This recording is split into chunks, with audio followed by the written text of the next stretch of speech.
That quest for Ohio State after that heartbreaking loss has driven them through the offseason. But since Ryan Day took over as the head coach of the Buckeyes, success has followed him everywhere, and the offense has been prolific. The only game he's lost was that game against Clemson.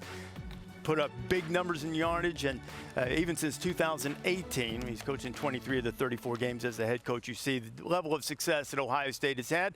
Pleased to be joined on the set here by the head coach of the Buckeyes, Ryan Day. So we've seen the pieces. We've heard people talk about it this week. How does the idea of revenge or redemption factor into preparation for a game at this level? Yeah, I mean, I think coming off the game last year was fresh in our minds, and then as we kind of went into the quarantine, it kind of got pushed to the back with all the distractions. And as the season went on, you start to see that maybe this is a possibility again to get back here. And now we're here again. And so it certainly was a motivation throughout the season, you know, that we got to where we wanted to go, but we didn't finish it the way we wanted to. But when you get to this point, you know you're going to be playing against really good players. You're going to be playing against really good teams, really good schemes. So what it really comes down to now with all the emotion is execution on the field, and that's what we're trying to focus on. I think Kirk's next. Hey, Ryan, it's Kirk. Quick question for you about the build-up of this game and just the XOs of the game. You've only played 6 games. People talk about that being an advantage for you. I see it as a disadvantage just because you want to build continuity as the season goes on. COVID issues, you had players pulled out the last few games. How have you been able to try to build a cohesive unit in these 12 days to try to peak at the right time when you've been handicapped somewhat, almost with your hand tied behind your back to get ready?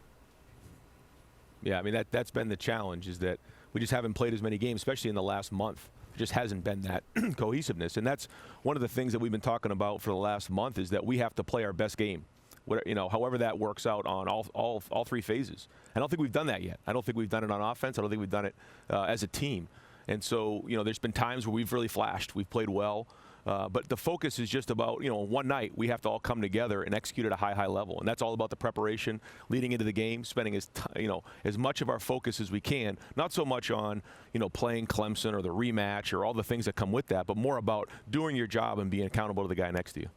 Coach, I think you're one of the top play callers in all of college football, and I think your offense will be fine, especially with Nolan Turner out in the first half.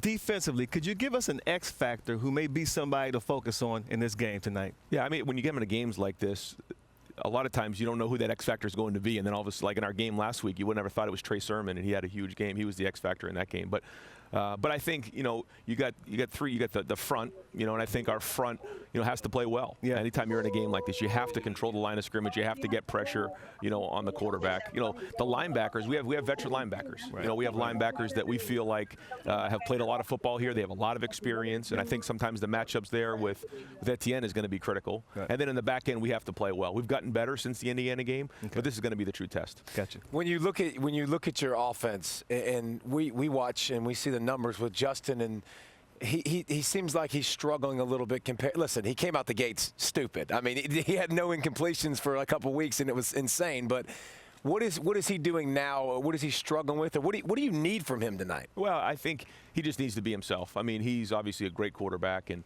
he's a winner. You know, the last game was a little clunky. You know, we kind of lost Chris a couple days before the game, and he never really got into a rhythm that way. But he's played good this season, and you know, he's put a lot of work in to play well this season. He's only played in 6 games, so we're hoping that he plays his best game tonight. But he doesn't have to do anything extraordinary. I think that's the thing. You know, I think when you have such a lead up to a season like we did, and a lead up to, you know, I think a Heisman Trophy was, I'm sure, in the back of his mind. And, you know, you can't do too much. You just have to play within yourself, because his best is plenty good enough. So here you are on the morning of the game. What's next? When you leave here, what's the next thing you're going to do with the team? Yeah, we got wake up, we got the walk, we kind of walk around, breakfast, we got walkthroughs, we got special teams walkthroughs, and then we get them off their feet for a while. We have some meetings, and then we just get ready to roll. Full day. And Ryan, we'll watch and see how the signals are relayed into Justin Fields tonight, see if there's some adjustments there as well. And it kind of put a little spice here. I started asking, I knew it wouldn't get anywhere with that anyway. Hey, congratulations, my friend. All the best tonight. Good luck tonight against Clemson. Ryan Day, the head coach of the Buckeyes.